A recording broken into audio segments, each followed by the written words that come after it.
So for me as a parent, I had to really learn to understand how my kids learn. I've got two kids who learn very differently. And for one of them, her brain works differently. She processes information differently. So she needs help in a very different way. I had to get out of my own way. Hi, this is Liz Weaver, and you are listening to the Learning Success Podcast, an information-packed podcast with the latest news, information, and tips to help you overcome a learning difficulty. For anyone suffering from a reading difficulty, writing difficulty, a math difficulty, a focus problem, dyslexia, dyscalculia, dysgraphia, or ADHD, this is the place for you. The Learning Success Podcast is brought to you by learningsuccesssystem.com. Hello and welcome to the Learning Success Podcast. I'm Phil Weaver, and today we have Kathy Taberner and Kirsten Siggins. Kathy and Kirsten are a mother and daughter communication skills team, which is practically unheard of in the communication world, and that fact may speak to their success in what they do. They have made it their business to get to the heart of the matter, effective communication skills training for work and home.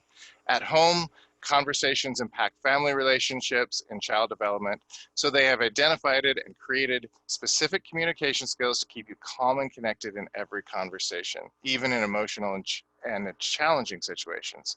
Together, they co-authored The Power of Curiosity, How to Have Real Conversations that Create Collaboration, Innovation, and Understanding, and co-founded the Institute of Curiosity, where they offer training in effective communication skills for work and home. And today we're going to speak about how a parent's emotions affect their children and how you can use communication skills to develop a better relationship with your child and get what you want as well as your child getting what they truly want. So welcome, Kathy and Kirsten. Hello. Thank you, Phil. Hi, thanks for having us. So let's first just generalize. I know that curiosity is a big foundation of everything you do. So let's just get, can we get a general overview of why curiosity is so important? We'll dive deeper in later, but just kind of a general. Go ahead, Mom. Okay. For us, curiosity, it came out of a belief that we tend to be focused on ourselves, and that really what we need to be doing is, if we're going to really see, hear, and understand others, we need to understand them. And the best way to do that is to be open and non-judging towards them. So, and that's what speaks to us about curiosity, where we believe curiosity is being present, listening in an open, non-judging way to really understand others, and asking those great open questions that help us dig deeper and better understand. I see. Okay, very good. And so in general, it strongly affects all of our conversations and communication. Absolutely. It's, it gives us such a much deeper connection, and it helps us to really understand where others are at. I think for a long time in our society, we had a belief that we all had the same perspective, and whatever my perspective was, both of you had the same perspective. And the reality is we each have our own unique perspectives, and if we don't begin to understand those of others, we're not going to be able to connect with them in a way that will support them. And with kids, for instance, if we don't really begin to understand our kids, their upbringing, their time in life is very different than ours was when we were the same age. And so we can no longer assume that what I did at 10 or what Kirsten did at 10 is what 10-year-olds are doing now. If we don't begin to become curious with them and open and understand them, how can we keep them safe? Right. That what you said there, that's very interesting insight, that we kind of assume, if you clarify this, is that we kind of assume that what is in our mind is also in others' minds. Yeah. Wow, that's insightful, very much so. Okay. All right, so the opposite of curiosity would that then, or what stifles communication would then be reactivity. And is that correct? And trying to just push out what we want rather than trying to figure out what they want. Do you want to answer that, Kirsten? Well, I was going to say, I think one of the biggest things that I've learned in the work that we've done for me we do workshops and we ask people in the room, how many of you believe you're curious? Almost the entire room will put their hand up, right? We read books, we want to know what's in a box, where we read, things online, we have passions, but what we've learned is where people are not curious is in their conversations. And a lot of the reason is that we're not taught that way, and we don't think to be curious in conversation, because for a lot of us, we've just taught to be right, or to get our opinion across, or, whatever it may be in how we choose to communicate. So when we get stuck in a place, we tell and we judge and we blame and we shame, and we get stuck in that I'm right, you're wrong headspace, all without even realizing it. And all of that leads to conflict. And that's when we react, right? And a lot of those times, those are those conversations where we're shooting from the hip, or we may be gossiping with a girlfriend, or we're so overwhelmed because, as parents, there's so many things that are going on in our day, and we're overwhelmed, and we're at work and we're working hard, and then we get home and we just have nothing left, right? We're just flat out, nothing left. And then we have to deal with whatever's happening at home. And so we just don't have the space. We're not in a headspace to be curious. And so we're reacting to everything, not necessarily because we're not liking what we're hearing, or, it may not be anything that our kid's doing. It's just, we're not in that headspace. We're not in that bandwidth. We're in survival mode, essentially. And a lot of our conversations come from that place of reaction. Whereas when you can switch to that place of curiosity, where you're open and you're non-judging, and you are able to turn those little inner voices down in our head, so that we can be present and listen to understand what's going on, and take the focus off of self so that we can understand other, it really changes how we show up in the world. It changes how we have our conversations with our kids. It changes how we have our conversations with those around us. And it really allows us to build those relationships that we want and crave. And so that little bit of curiosity, just wanting to see, hear, and understand somebody, you can see my daughter in the background there, just wanting to be curious to better understand somebody is so important, because we all want to be seen, heard, and understood. But the challenge is we're not taught how, right? We know how to react, but we don't know how to do it any other way. And that's what becomes so paralyzing for people. I see. So this it sounds a lot like mindfulness. Yes? Yes. So how does, you say that 90% of conversations actually miss the mark. Is that saying that we are kind of walking around really 90% in our own world, and if we're not communicating 90% of the time, that we're just completely inside of ourselves and not, can you speak to that? Well, I mean, this is a statistic that came out of Stanford, and I used it in my TEDx talk. And I think when I first heard it, it was Judith Glaser who said it in a webinar that I was listening to, and she was doing lots of research around conversational intelligence, and it was a statistic that she used. And then I looked it up, and Stanford said 9 out of 10 conversations miss the mark. Now, I couldn't read the entire, I don't know what the context of it was, but from my perspective, how I see it based on the work that we've done, and Mom, I'd love for you to give your perspective after, but I agree with you. People are not present, right? We're not present. We think that everybody's thinking the same thing. We think common sense is common sense. In families, we think families have the same values, but the truth is we all have our own unique perspective. We all have our own unique experiences. Even the 3 of us will walk away today with very different perspectives and very different experiences, even though we've had a shared experience. And so we can't assume that we are all experiencing or knowing the same thing. And that's where conversations become amiss, when we make those assumptions, or we're not open to listening to different perspectives. It doesn't mean we have to like them or agree with them. It just means that we're open to listening to learn them. And I feel like we live in a time right now that's so polarized that we're not taking that time to understand people. We'd rather be right, or we'd rather be positional, or we think, it's very right or wrong, and we're not taking, or we believe that, a perspective is better than another perspective. It's taking that time to really understand what's going on for other people. What about you, Mom, for the 90% miss the mark? Yeah, I agree with you. I think that we live in our own perspective. We believe that what I have seen, what I think, what I speak is right. It's my truth, therefore it is the truth. And it's not. Everyone has their own truth. Everyone has their own perspective. I mean, the classic case is if you ask 10 people after a motor vehicle accident what happened, you'll get 10 different stories, because the truth is different for each one of us. And so when I'm stuck in my own, this is the way it is, and Kirsten sees it differently, unless we begin to understand each other, we're going to be at cross purposes, and that causes a disconnection, and that's 90% of the times we just don't understand what the other person's thinking. Right. I know you mentioned the motorcycle accident thing. Our mind, and I mean, it's shown our mind, it's very obvious that our mind fills in a lot of things that we don't understand what we see, especially when things happen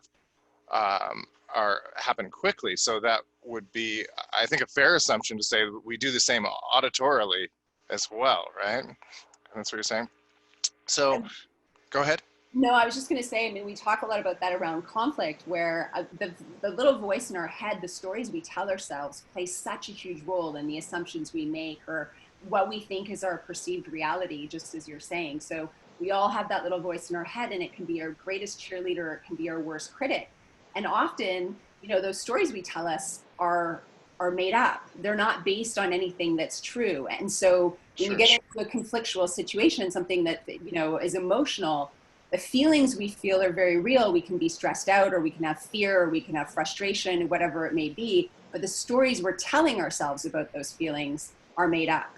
And so it's getting curious to better understand where those stories are coming from, so that you can change the stories and you change the feeling. And it's very much the same thing. Like, we just listen to that little voice in our head until we convince ourselves it's true, without ever challenging those stories to dig deeper to understand what's underneath it. And a lot of conflict is because of that.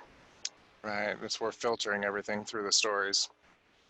Yeah, you mentioned we're in fight or flight a lot of the time, and I agree with you that most people walk around in that parasympathetic state, and of course that takes us out of our prefrontal cortex and into our reactive mind, where we just do what has already been implanted into that subconscious. So.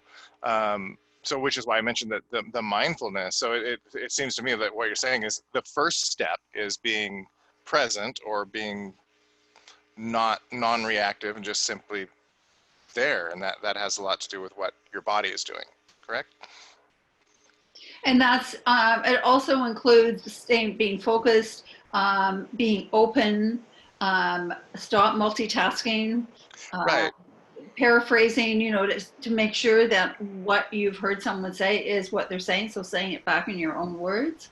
All of these things, and stopping the gremlins in our head, the storytellers, because all of those things interfere with us being in the moment.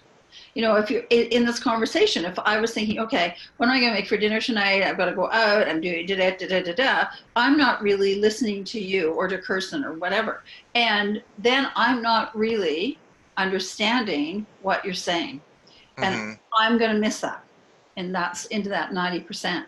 So, and it's not respectful either. I mean, I can tell when someone's listening to me and when they're not. And I think Kirsten probably, you would agree with me on that. And there are lots of conversations I'm in. I think I could say anything right now because this person's not paying attention.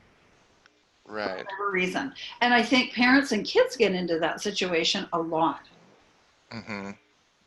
I see. So it sounds like, so there's a definite skill set would be a cognitive skill set in addition, because the first thing you said was focus, but if we're in that reactive fight or flight, that's never going to happen. No. Correct. And then on top of that, you're saying there's an additional skill set to build. Well, and also if we're the fundamentals of being open and non-judging, if we're not in that place, we will continue to judge in our head, whatever the person's saying. No, that's not right. How could they say that? And that's not helping us to understand them. Right. Should we judge? Skills we're not taught. It's important to remember, I think we all have to give ourselves a little bit of a break, because we're not taught to be present. I worked with teens in LA. I used to live in LA and through LA Children's Hospital. And I would ask them every time, like, what does it feel like to be present? And none of them could tell me what that feeling felt like. Yeah. And if we don't know what it feels like to be present, we can never access that feeling. So a lot of the times we're told to do something, we're told to listen, we're told to calm down, we're told to be in the moment, but we're never taught what that's actually like. And if we don't know what that feels like, then we can't access it. So it's hard, because these basic skills like being present and active listening and choosing how you process information, they're skills that we are expected to know, but we're never taught. And there's an assumption that we all do them well. And you're right, it is a skill set that we do have to learn. We just have to sort of peel back the onion and go back to, okay, when am I being present in my life? When is my mind full, or when am I mind full, right? Am I anxious on the past and worried about the future? Then I know I'm not living in the present. And that's where we miss everything. So it's just sort of taking that deep breath and slowing down when you're having conversations with people, and giving them that time so that we can be and we stop doing, because we're so focused on doing nowadays. It's silly. Mm-hmm. Yes, very much.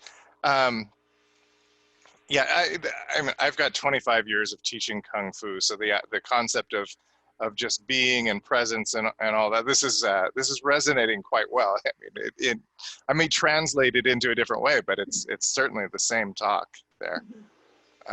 Wait, I just lost your, oh, there we are. Okay, so let's talk about how these two things parallel each other in the work environment and in the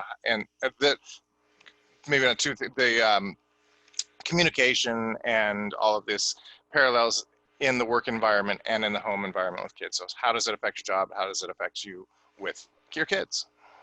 Are they the same? Go ahead. Do you want to go? Go for it. You start. Oh, did you pause? I think at home, it's the same thing, but it impacts slightly differently. So the story that I like to tell around the home situation is that when I was 10 years old or 12 years old, I did things a certain way. When Kirsten was the same age, her life wasn't that much different than mine. And I could understand what she was doing, what her thoughts were to some extent. And I think in the past, that's been the way. But kids now at 12, their lives are totally different because of the internet, because of social media, because of so many things that have changed in their lives compared to what they were like for Kirsten's generation, who are now the parents. And so if parents don't become curious and they don't ask their kids what's going on for them, and they assume that things are the same as they were when they were that age, they're not going to be able to keep their kids safe. They're not going to understand what's going on, how they can support them so that they have the best chance of keeping their kids safe. I mean, their kids may still be safe, but they may not be because their parents aren't understanding where things are at. And unless we start asking our kids and better understanding their experience of the internet, of social media. I mean, there are lots of mean things that go on in social media. Yeah, they were similar for 12-year-olds in past generations, but now it's amplified because of social media. And so kids have to struggle with a lot more. And if their parents aren't tuned in and finding out what's going on for them and how they can help, those kids are going to struggle just that much more. So you're saying the parents don't even understand their world? No. And so if they don't start sharing or asking those questions, that not in a judging way. I mean, kids are so good at understanding when they're being judged. And it's not about judging. You've got to be open and non-judging, just really wanting to find out what's going on for them so that you can have that better connection and can support them in a way that's going to help them be safe. In the workplace, there are lots of things. I mean, leaders who are open and curious are more supportive of their employees. They help them to reach their potential, nurture them or help them to create great ideas because they support them in taking the risk. They're okay with employees making mistakes because they know that creates learning and moments. It's a fundamental in the workplace, and even things like in transfer of work, if work's being delegated, if both people don't understand what's expected in that work, then there's a good chance it's going to come back and not be what the person expected in the first place. So a leader is asking someone to do a project, unless they're curious, both people are open and curious as to what the expectations are, what are my next steps, what do you expect, what will the end product look like, what are you wanting, all of those things, the leader may get back a product that they don't understand, that doesn't work for them. And so there's a need for that clarity, that being open to better understand each other in all aspects of the workplace and at home, and feedback with employees. It just comes into so many different areas. Right. Right. So just plain communication is going to drastically speed up innovation and just a matter of getting things done in the workplace. I think it's communication that is open and non-judging, as in curious. So, I mean, you can have that, there's still that opportunity for 90% of the time being missed if you're closed and judging. I see. Okay. Yeah, going back to the kids' world thing, that's kind of got me spinning a little bit on that concept that we don't understand what their world is. It seems to me that what you're saying is that it takes a whole lot of curiosity to even start to comprehend how their world is. Yeah, and it's so much more complex. And unless parents really dig in and take the time to understand what's going on for them, it's going to be really hard to support them. Sure. To know what's going on. And kids, there are a lot more blind spots than there were. I mean, there have always been ways for kids to stumble. I just think that there's been a huge increase in the opportunity for stumbling because of social media, because kids are in some ways more independent, but in lots of ways less independent, because they're being driven from A to B. A lot of them, they're not having the same opportunity to be independent in things like walking to school, or the ways that, I can remember taking the bus when I was 9 to the library, and got on the bus and got off at the other end and then came back. And so I was learning skills then, but now kids are dropped off. Okay. So it's a different, in most communities anyway. So they don't have the opportunities. And then there's always that phone where they can connect. So they don't have the opportunity to think things through the way their parents did. So that adds to the complexity of what they have to deal with. So these are in the world. Skills of being independent and. Yeah. And that's my perspective anyway. And I think unless parents can better understand what's happening for their kids and what their experience of the world is, they're not going to be able to support them in the way that they want to. They can't make the assumption that I can keep you safe by doing things the way my parents did with me. Because that doesn't work. Those assumptions have to be tested. Okay. So what are the things that parents can do to build those same skills in other ways that are lacking, that are not? You mean build the skills in with their kids or build their own skills? Well, no, they're kids. For example, you mentioned that they don't ride the bus on their own. They're completely I don't know if coddled is the right word, but they're not learning to do things independently because of this environment. It's just. It's that, and it's also the whole notion of social media, all the things that make society so much more complex today. And I think parents begin with baby steps, asking open questions with their kids, discussing things, not judging. I have to emphasize that more and more, because kids are great radars up about being judged, and they're judged enough at school and everywhere else, and they don't want to be judged by their parents. They want to feel that they're supported, that they've got some security there. Well, it would seem that they would pretty quickly recognize that parents don't understand their world, and if they're being judged and know that they're not understood, that's going to shut them down pretty quickly. Exactly. So for parents then to begin with easy things, just asking questions about open questions around. They can start even with what's going on at school or what's going on in your day-to-day, and being there for their kids, not having their kids fit into what they want, but really being there to understand their kids and to just be there so their kids can share the space with them instead of being told what to do all the time. And maybe who they want to be. Yeah. Yeah. Yeah. Kirsten, have you got anything to add to that? No, I think what I was just the only thing I would add is that I think parents today, there's so much fear and uncertainty as parents today raising kids because it is so different.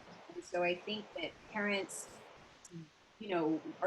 we're all doing the best that we can with what we have and how we know how to do it. And unfortunately, these are skills that we're not taught. We have babies, and then there's some magical unicorn that's blessing us with parenting skills, right? Right. So don't judge parents is what you're saying, right? No, not at all. We're all doing the best that we can. And Yes. I think as a parent, what I've learned, and then, talking with parents and working with parents, is that there is so much fear because it is so different than how we were raised. And there isn't a person on this planet that can say what the world is going to look like in 10 years or what our kids are going to need to succeed in 10, so I think from that perspective, we're all just trying to figure out, like, how do we keep our kids and to give them the most and have the most successful life. What we've recognized, I think, Kathy and I, in the work that we've done, is that if you can take it down to those bare basic, conversation skills, where you are present with your kids, where you're listening to understand them. Now, again, this doesn't mean you have to like what you hear. There are plenty of times that my kids tell me things that I do not like what I'm hearing. I do not like how they're going to solve a problem. I totally don't agree with their approach, but it's giving them that space to say, okay, this is how you're going to do it. Now I better understand you. You got to try this on your own. And if it doesn't work, we'll circle back and we'll have a different conversation. And it's just giving them autonomy over certain parts of their lives, but where parents can let that part go to say, okay, I want to see you, I want to hear you, I want to understand you. It doesn't mean that I'm going to like what I hear, but at least then you can have a conversation that, you'll understand what's going on for them. You can have a conversation around how to keep them safe. You can have a conversation around things that may be difficult for them. And then asking those open questions, who, what, where, when, and how, so that how do you want to deal with this? What's your plan to move forward, so that they can start putting some action steps in place. I think that those conversations, a lot of times as parents, when we go back to the original conversation, earlier in our conversation, when we were saying they're reacting, I think as parents, when we hear things that make us scared, where we think our kids are not going to be safe, or we don't like the approach they take, we become reactive because that fear kicks in, and it's like, that's not a good idea. And I don't want you to do that. And you can't do that. And you can't, you need whatever. And then the kids receive that as judgment. And then they feel blamed and they feel shamed and they shut down. And then they stop wanting to talk to their parents about things because nobody wants to feel blamed or shamed. And I say that also with the context that no parent ever wants to blame and shame their kids, right? They're coming at it from a place of wanting to keep them safe and protect them. And it just doesn't land in that same way. So when just learning to have that presence and just sit back with them and listen to understand them, and ask yourself, when I'm asking questions, whose needs am I meeting? Is it meeting my own needs to figure out what's going on in their life and pry? Or is it meeting their needs to better understand them? And now, just having those different conversations that I think it's hard for parents to have. Okay. So I'm sorry. So no, I was going to say that you can practice on safe things when kids are in a good space. Yeah. Just explore. You don't have to wait until there's a crisis to start asking them some questions. So, if you're just hanging out together for some reason, you can start just exploring things with them in a non-judging way, and they'll become more and more comfortable and feel safe in that kind of conversation. Sure. Okay. So Kirsten was talking about when you're there in the moment and you're not liking what they're saying, okay, and you're about to get reactive, right? So what does that moment look like when you're just there trying to listen? I mean, what's going on in your body? What's going on in your eyes? What's going on in your breathing? What's just I mean, that's the starting point, right? Yeah. I mean, so what's that like, Kirsten? So for me, I'm a recovering control freak, right? So Okay. to have kids, especially when they're younger, it was easy for me to be in control, and I liked being in control, and it made my life easier. As my kids got older, I have a tween and a teen, and you can't control anything. And so for me, I think in those emotional moments, what I've learned is I can't control the chaos around me, but I can always control how I show up to the chaos. So that's just being in the moment and breathing, and just always remembering it. My cue is to be curious, because what that allows you to do is it asks the open questions. So it reminds me to breathe. It reminds me to listen. So I put away my phone. I stop what I'm doing so I can give my kids my full attention. And then I listen. And when I hear things I don't like, I can feel it in my body, right? I feel my heart starting to beat faster. I feel the hairs on my arms standing up on end, and I want to go into fix it mode, and I want to tell them what to do. And I breathe. And then I ask them a question to better understand. And it's always, okay, so what did you mean by that? Or if I can't think of a question, it's tell me more. Or, how do you want to deal with this?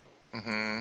A lot of the times when Kathy was talking as well about the paraphrasing, I remember this instance, my daughter, when she was younger, and she had this instance at school, and it was like, these girls were not being nice, and they wouldn't let me play this game, and, I didn't like it, and then somebody pushed me to the ground, and it was a friend of hers. And so I immediately went in to fix it. I was like, they're your friends, and I'm sure they didn't mean it, and everything's okay, and she's getting angrier with me. And now hindsight, it's like, yeah, somebody pushed her to the ground and she wasn't happy, and it wasn't a nice situation. And now her mom is telling her that they're her friends and everything's going to be fine, when really it was a frustrating, hurtful experience for her. So when we listen now as a parent, I can paraphrase back and say, wow, it sounds like you had a hard day. Mm-hmm. And that 9 times out of 10 will diffuse an entire situation. It's like, yeah, thank you. Somebody recognized I had a hard day, right? If there's more, then it's like, okay, so what do you want to do about it? So it's getting to that listening to paraphrase, checking your stories in your head, like, oh my gosh, I can't believe I raised a kid like this. Is this really happening right now, right? Because those are the stories we tell ourselves. To then calm that little voice and say, okay, how do you want to move forward? What do you want to do? How can I support you? What do you need from me? And that will just let you have a different kind of conversation with your kids. Sometimes you need to be more supportive, and you have to have a much close, like a bigger container to hold them in, where they need your help in ways where you have to tell them what to do. Sometimes you don't, depending on the situation. We're not saying as parents we can't have opinions and that we're just throwing our kids to the wolves to raise themselves. That's not what this is about. It's about allowing ourselves to see, hear, and fully understand our kids, so that we can have those challenging conversations in a way that's more respectful. Because really, we need conflict in our lives, right? We need to understand the conflict that's going on for our kids. That helps us grow. It helps them grow. But you have to work through it rather than bumping up against it. And I think we live in a society now where we avoid it, or we want to talk about it, or we push it down, or bulldoze over it. Right? You're fine. We don't really need to deal with this right now. Get your hockey stuff. Let's go. Right? We just pretend like it doesn't exist. And that's not a healthy way of dealing with difficult or challenging times. Sure, right. It sounds like you have an entire skill set built into one word, and that one word in your mind triggers that skill set. Yes. And this has taken time for me. I mean, when Kathy and I started doing this a long time ago, we had to put these skills to the test. We are a mother-daughter team. I love my mother more than anything in life. But if somebody had said we were going to be business partners, like, it's not, and then we wrote a book together. And I think my mom would agree in the same way, it really changes your relationship. We really had to put these skills to the test and practice them every single day and have really hard conversations, because you can live in a family and share family values, but we all define them differently. And I think that's important for parents as well. We might have similar values, but our definitions can be very different. So we come to the table thinking, oh, our families, we're united and our family's so great. And then the moment that some little conflict comes up, because our definition is different, it's hard to work through those conversations. So that's a long answer of saying, these skills work. Being present, choosing how you listen and process information, asking open, curious questions. It keeps you calm in conflict. we've been doing this for a long time, and it totally has changed our relationship, I would say. Yeah. Do you agree, Kathy? Absolutely. Okay. Yeah, I Just know. checking. I Yeah. think it's changed our whole family. Wouldn't you say, Well, Mom? I think Yes. it's changed our entire family for Yeah. the better, like 100% for the better. Well, and neuroscience supports it in that when we are open, collaborating with someone else, dopamine's released and then oxytocin. We feel good. So when we start this conflict, all the things that Kirsten was talking about, when she asks that question of her kids, then that dopamine starts to be released and she's feeling calmer. She's feeling better. oh, And I it see. sounds crazy, Yeah. but it really does work. No, So no, that makes perfect sense. I mean, dopamine just controls so much in our mind there. Kirsten, what you were describing there about that moment when you're listening and all that, that has in martial arts, we have a very similar concept it's called mushim, and it means no mind. And so it means not having all the stories, not trying to, obviously a conflict, but a fighting conflict situation, you can't be having the story. You can't be looking at what's my opponent going to do. You just have to be in that no mind state. It's a very high level state. So what you're saying about this takes skill sets, and this takes a lot of time. I mean, I've been doing martial arts for 25 years, and I cannot say that I can enter Mushim at will all of the time, so yeah, that's quite an amazing thing.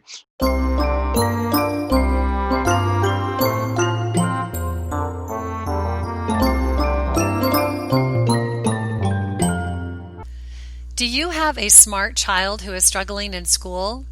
Are you feeling overwhelmed? Do you feel like the struggle is holding your child back from their true potential? Maybe the anxiety and worry over your child's future just beats you down every day. You don't have to live that way. Learn how to stop a learning disability from becoming a life disability.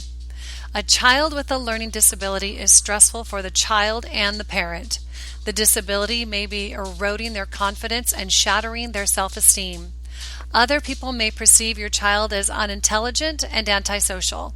If not addressed and fixed early, the child may develop permanent challenges later in life when looking for a good job or meeting a potential spouse. Our current school system does not know how to properly help our children, but at Learning Success, we do. We've created a system you can easily do at home with your child. And with just 15 minutes per day after school with your child, you can save them from a life of struggle and heartbreak. Learn how to unleash your child's potential and embrace their true intelligence. As a special gift for being a loyal podcast listener, we're going to give you a free trial of the Learning Success system. Try it out absolutely free for 15 days. If it is not the perfect fit to help your child succeed in school and in life, just cancel before the trial ends and pay nothing. You even get to keep the free bonuses. Go to www.learningsuccesssystem.com/podcast to get your free trial now. You'll be so happy you did once you see the great grades your child is capable of getting.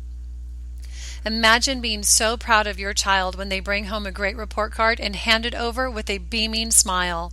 Get your free trial now at www.learningsuccesssystem.com/podcast. You've got nothing to lose except the stress and anxiety that is holding you and your child down. I'll see you there.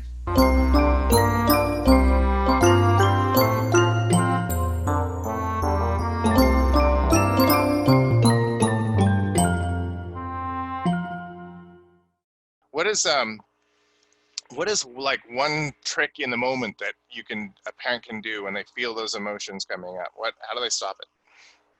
I think Their kids. For me, the biggest thing that I always hear from parents that's the most effective, it's literally taking a breath. Because I think that we're so overwhelmed, and we just don't take that time to breathe. And it's just centering yourself and taking that breath and checking in with yourself before you say anything. Because what happens is, I think what parents forget is that, in those emotional moments, we subconsciously repeat those habits and patterns that our parents did when we were raised, because we do what we know. Sure. And so how we react directly influences how our kids are going to become, they're going to react, and then how they're going to show up as leaders later in life. Mm-hmm. And that was my big aha moment when I would be working with grown, really amazing, talented people and leaders, professionals. And then they would say, my buttons got pushed and I was in a meeting, with all of my colleagues, and I heard my mother's voice come out of my mouth.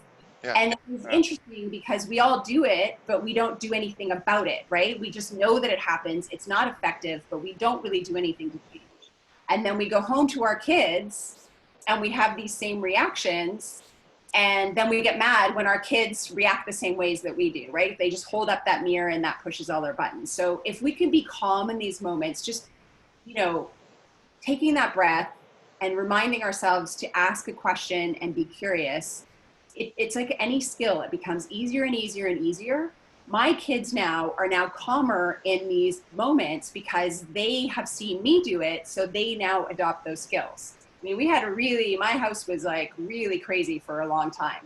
And so it was having to sort of, I tell my kids, you need to listen to me. And I tell my kids, you need to calm down. And then my daughter, I talked about this in my TED Talk at 3, she was like, I don't even know what that means. I don't even know how to do it, right? So we have to teach these skills to ourselves, and then we have to teach these skills to our kids. And the easiest way to teach them to our kids is by modeling them to them. But that means that as parents, we have to put that investment in up front, where we say, okay, I got to learn how to be present. I need to learn how to actually listen, right? Actively listen. I need to learn to figure out what's going on in my head so I can process that information in a way where I'm understanding what people are saying, and then practice those open questions. It's going to help you in regular conversations. It's going to help you 1,000% in conflict. You're going to have better relationships. You're going to be happier. You're going to be healthier. You're going to be more grounded. It really is a life-changing process, but it takes time to learn them. Oh, sure. So if you're really taking the time to really develop these skills in yourself, your kids are going to get a lot of it simply by osmosis. Mm-hmm. Yeah, because they do what we do. Kids do what parents do, not what parents tell them to do, right? So they're gonna adopt those skills. I mean, it sounds so simple, and it is. It's when we change how we show up to the chaos changes, because we can't control that chaos around us. We only control how we show up to the chaos. So, my kids now have learned, and we're not perfect. I'm not saying that this is a perfect thing, but it's like, they've learned at a young age, okay, I can't control the chaos that's going around me, but I can always choose how I show up to the chaos. And those are really important life lessons for kids to learn. And these are skills that we're not learning in school. So, as parents, we really have to think about, what kind of a leader do I want my kid to be? And depending on how we're reacting and we're modeling what it is like to have a conflictual conversation, those are the skills. They're going to take that model of what it's like at home to have a challenging conversation, and that's how they're going to show up in a leadership position. Mm-hmm. Right. And if you have a typical interaction with your children that gets repeated all the time, as soon as you change yours, it can't happen anymore. Well, because, we subconsciously repeat those old habits and patterns until we consciously make a change. And it's like breaking a habit. You have to consciously make that change. So every time you have to go into it, I'm sure it's exactly like in martial arts. You have to consciously make that change, right? And you build those skills, and then that becomes your habit. And I think my wish for my kids and for this generation is, let's as parents show up differently so that becomes their habit. Yeah, in martial arts, we 100%. That's what it's all based upon. We have physical reactions that for some reason we're not programmed with any good ones to start with in our physical reactions. I don't know why we came that way, but that's what we visualize. We use the power of visualization and walking through those, what we're trying to accomplish, until we do it enough and make it so the mind can't tell the difference between visualization and reality a lot. So it programs it in just as if you were doing it. The same thing. So it sounds very similar. Yeah. We're training. The subconscious is going to get into control at some point, right? It's going to take over, and you got to train it what to do beforehand. Is that what we're saying? being more present, being more conscious of how we're showing up, I think, Mm-hmm. as mothers, as fathers, as partners, as friends, as siblings, or even as children with our parents. Okay. We go on autopilot. Go ahead, Mom. Yeah, yeah. And also get out of our own way.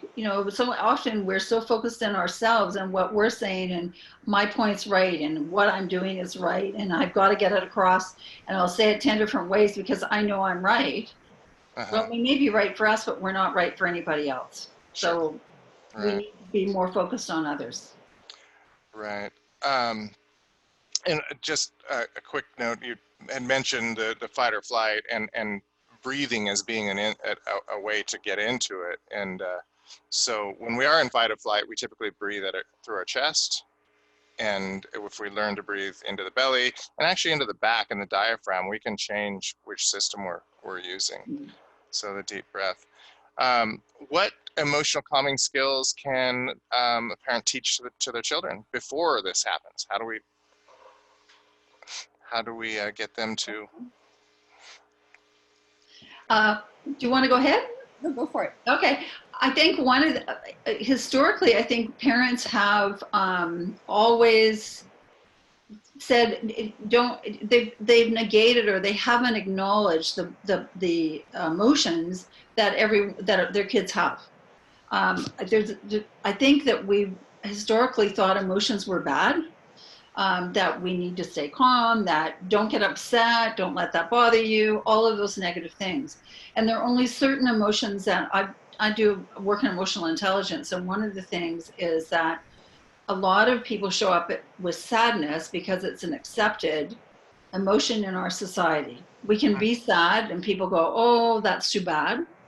But if I become angry, or fearful or anxious or shaming, I may not get that same sense of support from others. So a lot of us go into sadness just because it's okay. But we're not really ever taught to acknowledge, to understand, to appreciate that it's okay that I have emotions. I should have those. Each of our emotions protects us. If we don't have any fear, then we're going to get into situations where we can't protect ourselves. So we need these emotions and we need to be able to handle them when we're in situations. And when so when parents shut kids down or say, no, you don't have there's no emotion here, or just be fine, just ignore it, forget about it, whatever. Instead of that, really acknowledging and helping the child work through, what does this feel like? What does it feel like for you to be angry right now? What do you want to do about it?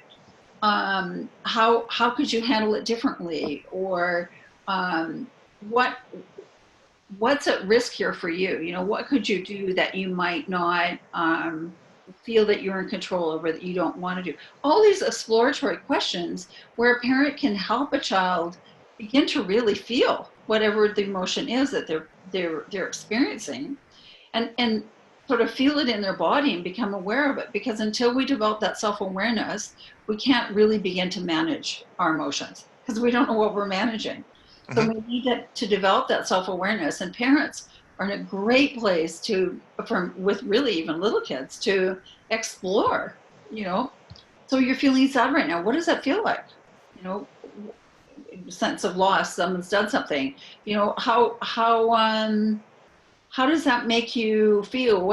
I don't want to eat anything. Okay. Or I just want to go to my room and cry. I just want whatever. So exploring with them and acknowledging that it's okay to have those emotions, then that's going to help the child become aware of and be able to identify, okay, right now I'm feeling whatever it is they're feeling, and they can begin to cope with it.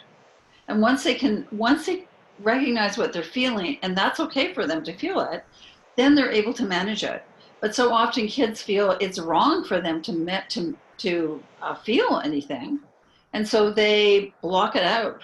It doesn't help them in the long run. So I think parents are in a great opportunity to explore that with them and help them appreciate the gift of emotions. Okay, so a lot of interesting points there. So starting with so society is constantly telling us that some emotions are not acceptable then. And so if if Or that's less acceptable than others. Yeah. less acceptable than I think others. so. Okay. Yeah. So if that's the case, then as parents, we need to really work hard on making sure that that's not built into our kids, that they're not repressing those emotions because yeah, emotions are useful. They're telling us something, right? Or Yeah. they're giving us strength when we need strength, or I mean they have purpose. So how would a parent explain to a child that those emotions are okay? I guess you explain that by exploring them. It's okay that you feel this way. Okay. How do you Just feel? telling them. Yeah, and you can even then, when as a parent, I'm feeling really angry right now, and this is what it feels like to me, and this is why I'm feeling this way. So we can share it, and once a child sees that it's okay to have emotion, and oh, my mom does too, or my dad does too. You know, Dad and I just had a discussion, and I'm feeling really sad about the fact he has to be away for the next 2 weeks. Um, and then you can explore that sadness, what it feels like. You know, it means that I'm going to be alone in the evenings. It means that I don't have someone to talk to after you go to bed. It means whatever it is. And children we're just not giving them the opportunity to understand emotions, to explore them, and to become aware of what their own experience of them is. Okay, so and is that by doing so, by understanding them, by exploring them more, is that giving them the ability to manage their emotions more effectively? I think in pretty well all of the emotional intelligence frameworks, the fundamental is self-awareness. Uh-huh. And most of us have no awareness of Yes, I know. of our emotions. And so until we begin to understand our emotions, once we understand them, and I'm in a conversation that something is triggered, and I think, oh, I'm feeling really angry. Yeah. Okay, I know I'm feeling angry. This is why, and this is what I need to do about it. Then I can start managing it. But if I don't know what I'm feeling, then I'm not aware. If I'm not aware of it, and I don't know that it's okay to feel that way, then I may say things that I later regret. I may retreat because I don't know what to say or how to explain it. I'm not showing up in a way that's going to continue to build relationship. Yeah, this is very familiar too. I've had a number of young men with Asperger's that I've worked with in the martial arts, and I think one of the path to self-awareness, mental self-awareness, emotional self-awareness actually comes through proprioception and interoception, just getting aware of our body. And so in that example, he would always tell me he was very violent and which seems like a bad thing to do, to teach martial arts to a violent Asperger's, but it's not. He became just a wonderful, wonderful man. But his emotions were so out of control. I had his school teachers who also trained with me come to me, and they said, how do you manage him? That kid would pick up chairs in the classroom and throw them at the teacher, and was just terribly. And as he developed in learning about his body, then he would say things. Well, I don't have emotions. I have Asperger's. And we would do just that. Dive into how does this feel, and did those exact exercises that you're talking about. And I'm happy to say I attended his graduation at UC Berkeley 2 months ago. Oh, wow. Yeah, Awesome. he was a kid that they were trying to put into a home to have. To have a caretaker and take care of him and all this, and I'm sure he'll be a university professor one day, and has a wonderful girlfriend and all of these things. So I do know that what you're talking about works. I've seen it firsthand. Yeah. And it just speaks once again to parents being curious with their kids, to be open, not judging them for having the emotions. I would never get angry in that, or it's not right for a girl to get angry, or it's not right for, whatever. Instead, just understand and validate for them that it's okay to have these emotions. It's okay to feel this way, and help them understand it so they can embrace it and say, it must be awful for kids. They're erupting and they don't know why or what's starting it or what to do about it. And then their parents just say, calm down. Or their teacher says, calm down. Well, they don't know how to calm down. Yeah, I know a lot of kids that have that come from a bad family atmosphere and all that, that some emotions are just so repressed that they're non-existent, and which leads to trouble, a lot of trouble. So they do need to come out and come to the surface. I just also wanted to add to that. I think that as parents, we have to remember that in order to handle our kids' emotions, we have to first learn to handle our own. And I think there are a lot of parents who are not comfortable with their own emotions, which is what makes it so hard for them to deal with their kids' emotions. There was a research study that came out that showed that when parents don't know how to manage their emotions, their kids never learn to do so either. And so it's really easy to say, to have your kid exploding, or it sounds very easy to be able to, your kid exploding, to dig deeper into the emotion, what it feels like. But if you're a parent that is not comfortable with their emotions, who was never allowed to have an emotion as a kid, you have to start with you first, right? You also have to do that same work to figure out, okay, what am I feeling? What's going on for me in this moment? Because it's going to be hard for us to support our kids if we aren't doing that same investment and having that same self-awareness in ourselves. Yeah, that sounds like one of those studies that was so obvious it wasn't necessary, but I'm joking about that. It probably was, but having seen what I've seen, I'm like, that's kind of one of those moments, right? I know. We say to our kids, do as I say, not as I do. Yes. And I think what we've learned through the work that we've done is the best thing you can do for your kids is to be the person you want them to be. Because you are going to make a far greater impression on them in their life, right? By being that person than anything that you teach or tell them to do. So it's that consistency. Yeah, I was totally joking, because I do know that it is necessary. I do know that what you just said is not obvious. Okay, it takes some time before that does come out, but it should be obvious, right? What happened to curiosity? When we're born, that's what we are, right? We don't know anything in the world. We don't know what we are.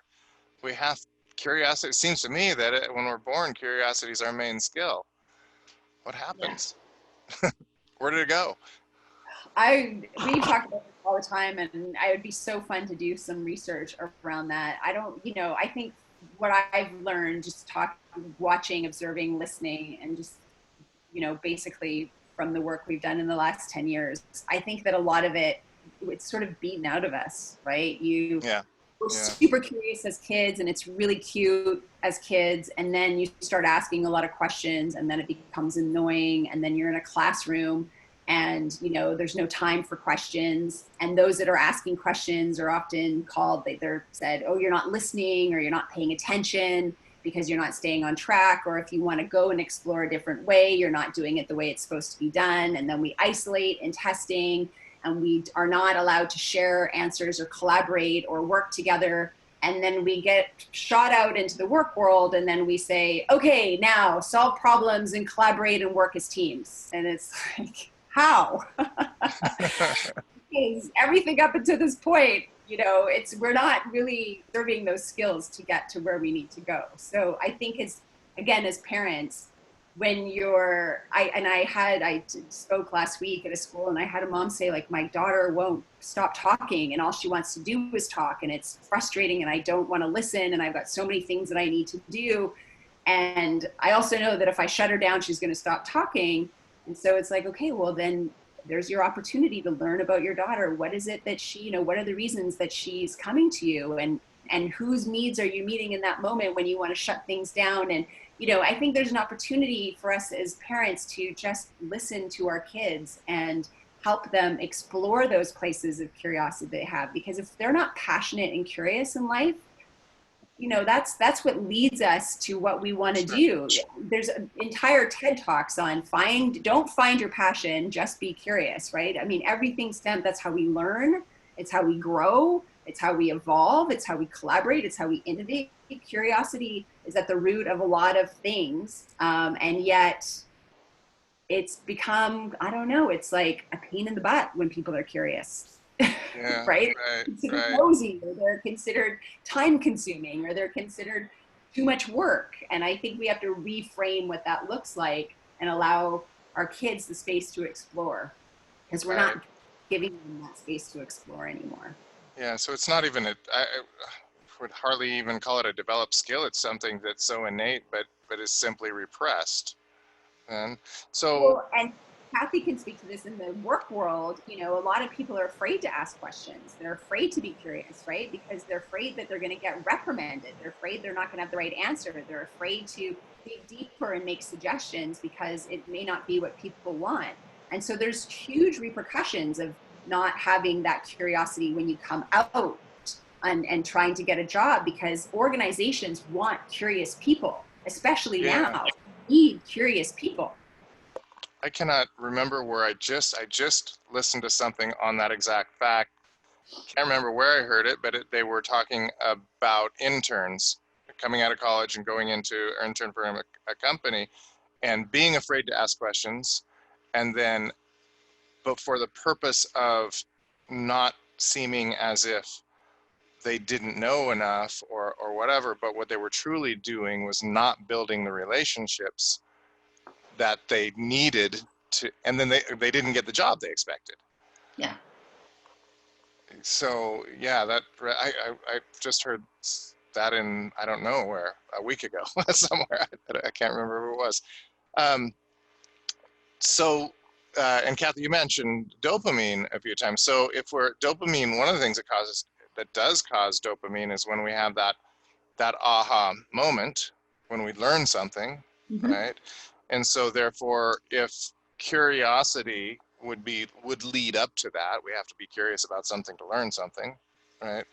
Then it would seem to me that once a person gets back on the track of curiosity, that it might be kind of a self-building skill. Would that it, Based on our experience and the feedback we've had from others, absolutely.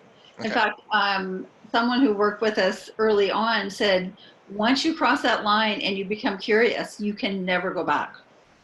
Because Okay. she said it just feels wrong. It doesn't feel good anymore, judging others or telling them what to do, and creating that space where we can really focus on others instead of ourselves just makes us feel so much better that we want to do it. When we're curious about people. Yeah. Yeah. And it leads to empathy and compassion. It just it helps to deepen relationships. It changes how we show up in our world. So being non-judging, I mean, because judgmental is that's one of the things that'll shut it down. Yes. That seems like quite a mental discipline. How would one develop that? Am I true in saying it's a discipline?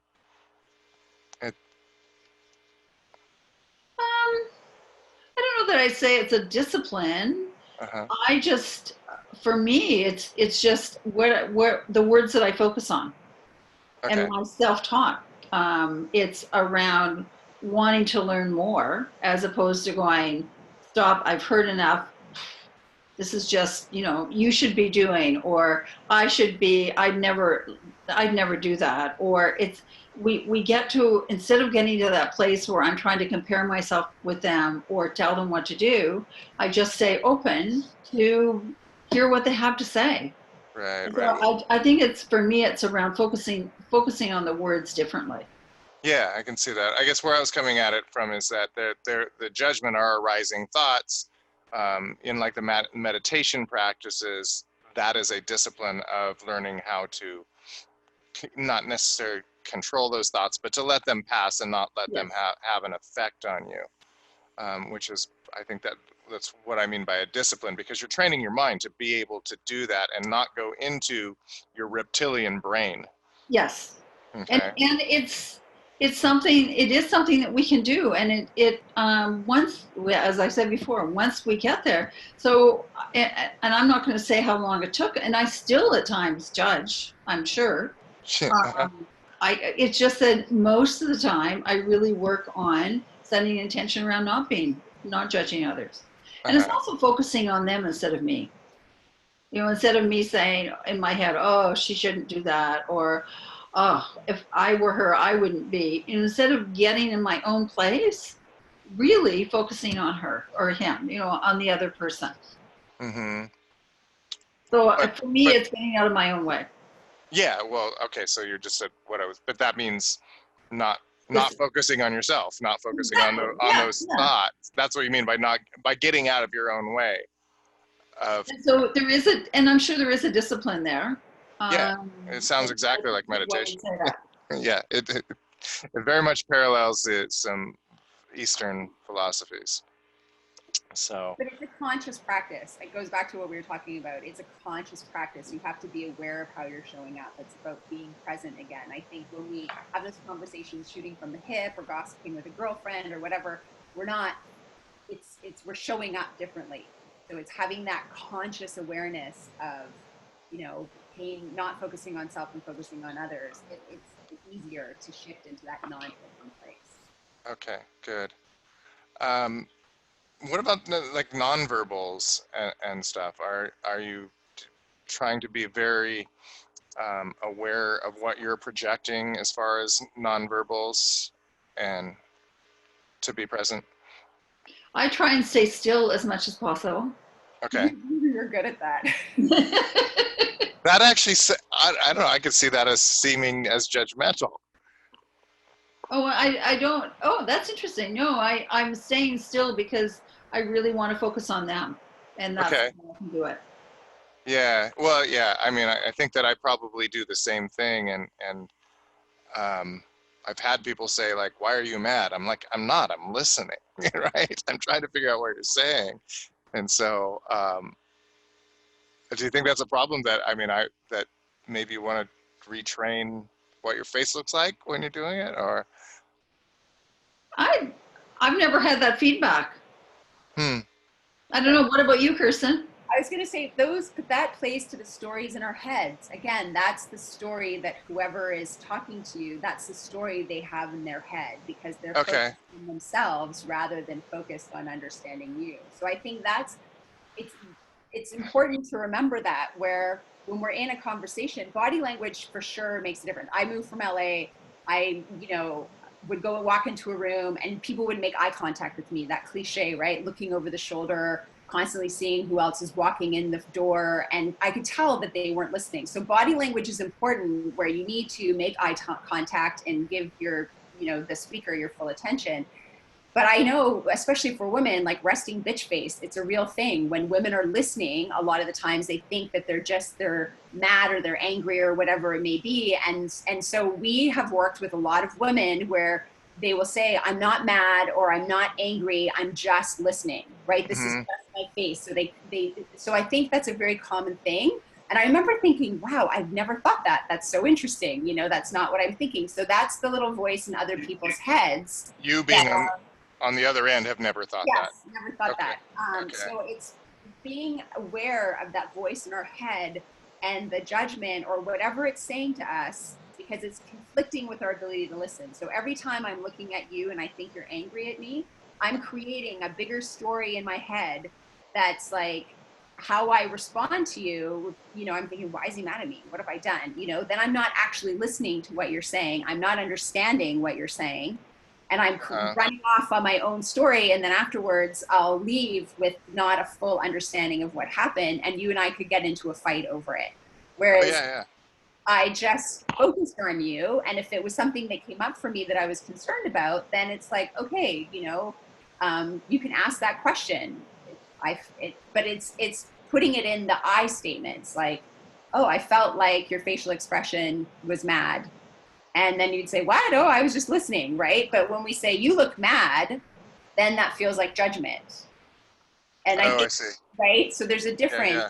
where you're talking about your experience of a situation versus saying to somebody, you look mad, or, what have I done wrong? What do you think I've done wrong? And that's where you get in, that's those stories that play into our heads. So it's just reminding ourselves to turn that little inner voice down, not listen to those stories, to just give our full attention to the speaker. And if we have a concern, we just ask.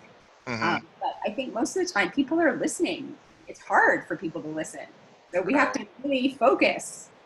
The phrase resting bitch face, is that a new phrase? I just heard that for the first time like a week ago, and now I've heard it all over the place. We talk about it all the time, right? So it's been a thing for a long time? Yeah. And Okay. I think I hear totally it, new to me. I hear it as listening. When I hear it, it's, I'm not, like, it's not my resting bitch face. It's just, I'm listening. And so, and Yeah, we use it in a lot of different contexts, but again, that's that judging voice that rears its ugly head. right. Um, Okay, so but we're talking about it. So we're speaking to somebody that has, say, none of these skills, and they have the stories in their head and all of that. Should we develop skills to try and communicate, non-verbally, that we are not angry or something like that? If we know we may have a resting bitch face, which I apparently do. I think it's always important to be aware of your body language. That's part of active listening. It's important to Okay. understand, are you making eye contact? How are you holding yourself? And even especially in emotional situations, because when we're emotional, if I would sit here and you say, how am I? And I cross my arms and my tone is off and I say, I'm fine, everything's fine. In your mind, you're thinking, I'm not fine. You're hearing my words and tone of voice, or you're hearing my body language, sorry, my tone of voice, not my words that's telling you I'm fine. So in emotional situations, it's important to be congruent. And there was something, I can't remember the study. I know Mom is really good with these stats and you can talk about it, but it's just really important that we are aware of our body language, because if we're holding ourselves in a way that's not inviting, that looks mean and judgmental, people are going to take it that way. But if we're open and we want to understand, what I've learned from my own experience is that when I'm open and I want to learn and understand, my body language softens. I'm kinder with myself and I'm kinder with other people, because I'm coming at it from a place of, like, I really want to understand you. I want to know what's going on, rather than me standing there and saying, like, what are you going to tell me now? It's that voice in our head dictates how we show up, and reminding ourselves to just turn that down so that we can be open and relaxed and listen and learn. Right. Well, and vice versa. The body language will communicate to the brain, and that's going to help with which voices do come up, which stories do come up. So, and you mentioned the congruency. I think the congruency between the body language, between what you're saying and all that. And I think that, like Amy Cuddy mentions in her book, that is one of the prime things that leads to what flow or presence, same thing, right?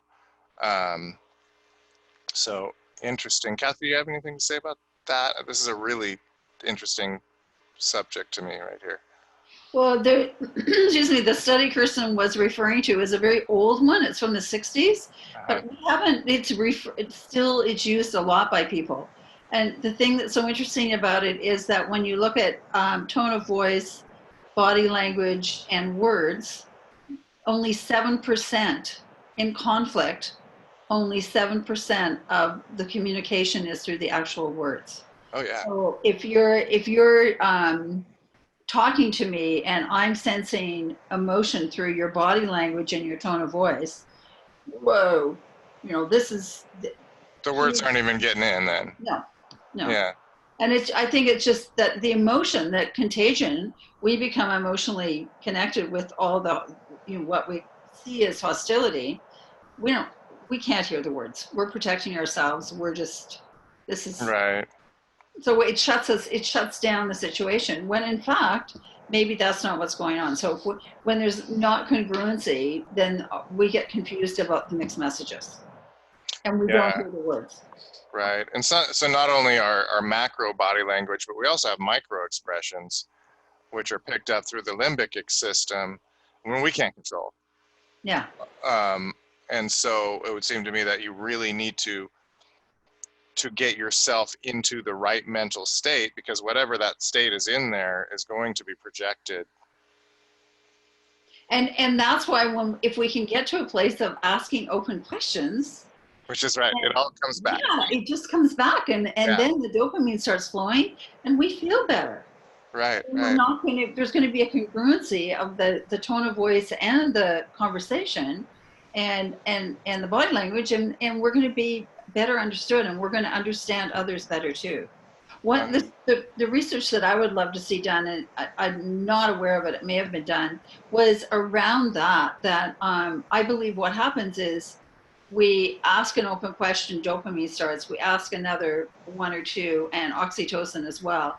Judith Glazer's work speaks of the mind-heart opening connection with when we continue to be curious and ask questions.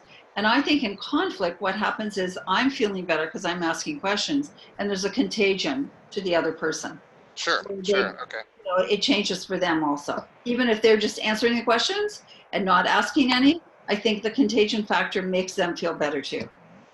Right, if we can hold a state and not Yeah. be going back to being non-reactive, Yeah. then of course it's going to be contagious. Yeah. Wow. Okay. This has been a very interesting subject, but I'm out of questions. Have I missed anything? I mean, I could keep going here because I'm so curious about this. But is there anything else that we should be telling parents here? To me, the message is get out of your own way and really show up for your kids to better understand them, to really see, hear, and understand them. And that's if they're, a very small child or all the way up to being independent, because until we get out of our own way, our kids are smart. And they know when we're not there for them. Right. Can we define again? I know we kind of did getting out of your own way.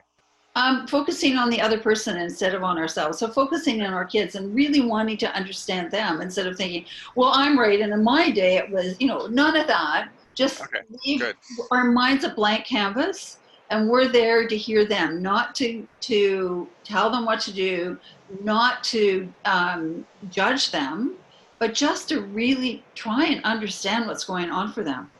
The physical role playing you did, that helped a lot. The physical role playing that you just did. Yeah. That was it. That was awesome. Okay, yeah. That's speak. I mean, the body's more expressive than the words, huh? And it works at any age. I just, I had a mom come up to me and say, oh, my kids went to university. So because I spoke at a high school. And so, my kids have come and gone and I don't need to worry about this anymore.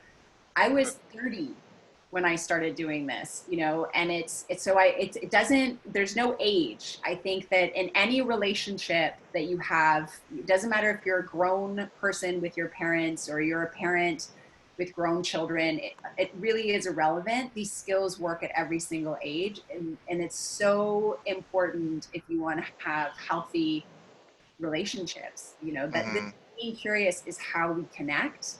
And it is such a simple process, being present, choosing how you listen. So you're open to listening to understand and asking those curious who, what, when, and how questions to dig deeper and get on the same page. It's a 3-part series, right? And they're all skills that we can do.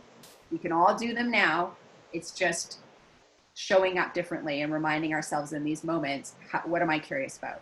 Right. So actually one more big question here is that, so with us, we're helping parents deal with kids who have specific learning disabilities, dyslexia, ADHD. So these kids are already, they've lost, we looked into our own data.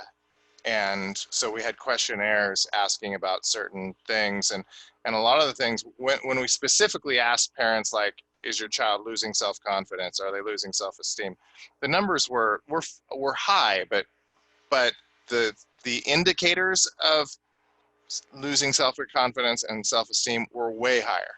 So parents were telling us these things are going on, but they weren't realizing how bad of an emotional state that their children were in. And so when it gets to doing things like anything around schoolwork, or like say homework time can be huge tantrums and huge battles. How are these skills, can you go into those skills being applied in that specific situation? Like, let's say the child is throwing a tantrum because they don't want to look stupid because they think they're going to look stupid for not being able to do their homework well. I mean, I can fully relate and understand this, exactly what you're saying from a parent's perspective. And I think that as parents, we have to remember to give our kids some autonomy, and it's figuring out what our kids can have control over and can have control over. So for me as a parent, I had to really learn to understand how my kids learn. I've got 2 kids who learn very differently. And for one of them, her brain works differently. She processes information differently. So she needs help in a very different way. I had to get out of my own way. I had to stop listening to the stories in my head or whatever it was that I wanted for her, and just really focus on her and what she needed, and had to get curious with her and ask those questions. What does it feel like? What do you need? What is your class experience like? I had to really understand what it was like for her to function in her day all day, so that I could support her in a way that was effective. Because a lot of the times our kids don't have words to express what it is that they're going through, or they're telling us very, very clearly, but we're interpreting it very differently than what they're saying. So I would offer to parents, for me, what's been life-changing with my kids is to, again, it's going back to that, being curious with your kids, to listen, to understand them. When you're asking those questions, you're really trying to focus on what it's like for them and not what you think they need. It's understanding what it is that they need. And then when it comes to the homework situation, it'll be easier for you to support them because, what are the reasons they can't get their homework done? Is it they don't understand the content? Is it that the homework has been given to them in a way that they can't process? Is it that, there's so many different reasons that it could be. Whatever it is, you're able to drill down to it when you do this. So that then you can talk to the teacher and say, this is why it's not working, right? It's not because your kid can't do it or your kid isn't smart enough or whatever it is. It's not being delivered in a way that is useful for them. So it's figuring out what's that way. But those are the conversations of starting with one, get out of your own way as a parent. 2, focus on your kid to understand their needs. 3, understand, it's like, what do you need to make this successful for you moving forward? And then you can take that information and work with your teacher so that you can get on the same page. Right. Because I think that, I spoke to a mom who has a daughter who has Down syndrome, and she had troubles with her teacher. And so it was really a question of, what does your daughter need to have a successful day? What is she telling you that she needs? Well, I've never asked. I don't know. I just assumed that I knew. Right? Okay. Yeah. Well, I'm laughing, but that's sad. That's really. I think as parents, we want to help them and we want to do the best for them. But sometimes just those one little question, it's like, what do you need? How could this be better? And again, that's the autonomy and control over their life. But we as parents have to get out of our way, thinking that we know everything and what's best for them. And we might not like what our kids have to say. We might not like what the answer is. But if that's what they need, then it's figuring out how you can best support them to get what they need. Otherwise, it's always going to be a battle. And at that point, when that's going on, I just want to stress that those stories are probably very loud at that time. You're a mother, you're going, this is my child's future. They're screaming, right?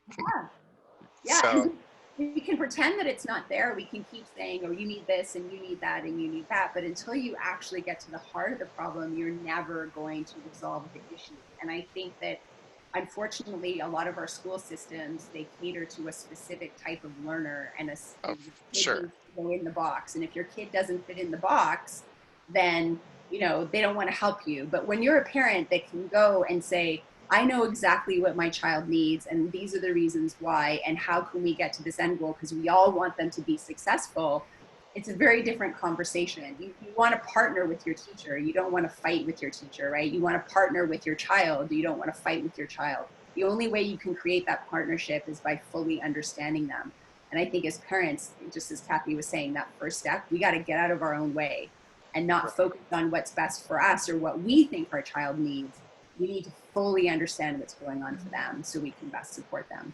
We always stress that the parent is the expert, but now thinking about this, we might be wrong. The parent is not the expert until they do this.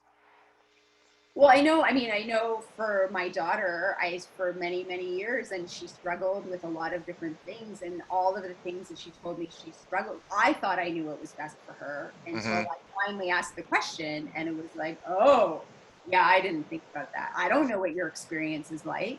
You know, I Right. have no idea what her experience is like at school. I can pretend to know, and I can think I know what's best for her. But until I asked that question and really understood what it was like for her to go through the day and what it was like for her to learn and what, she needed, we couldn't put any measures in place to help support her. Wow. That makes a lot of sense. Yeah. So getting out of your way, big time. First, Kathy, do you want to say anything about that before we? No, I just that I agree, and I think Kirsten, and I can't remember it now, but was on Instagram. It was somewhere.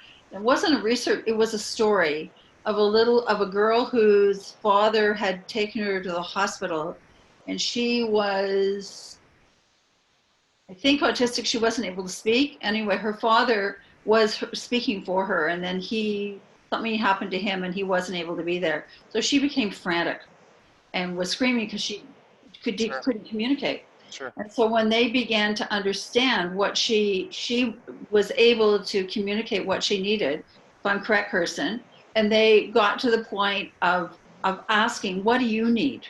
Instead of just saying you need this or don't behave that way, what do you need? How can we support you to make sure your needs are met?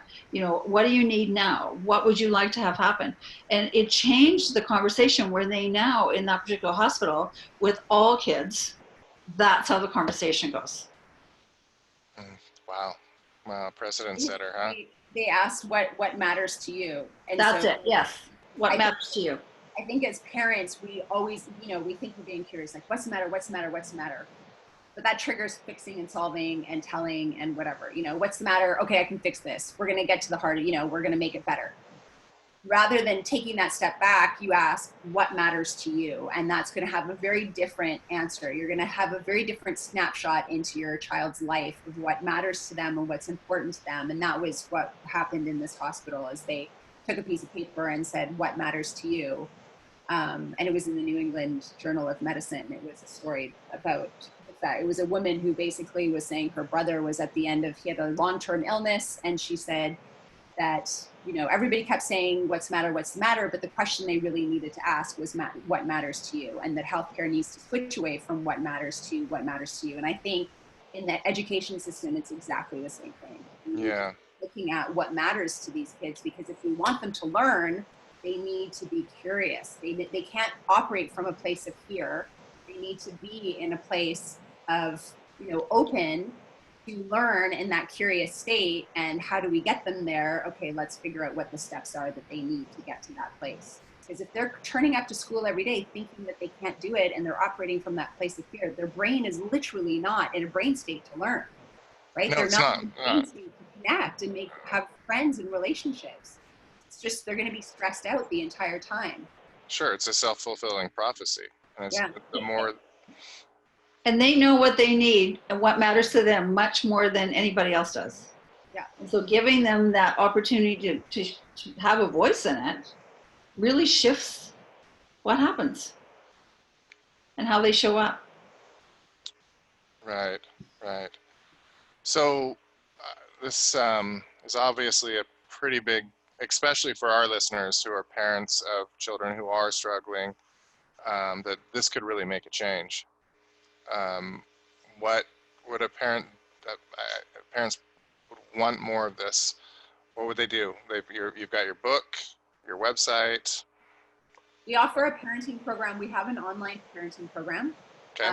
And it's a 30-day program. It's on our website. They can access it. Mm-hmm. And we go through all of these exact skills. On instituteofcuriosity.com. Yep. If they go to the parenting page, they'll see the online program, and you can read the reviews from the parents.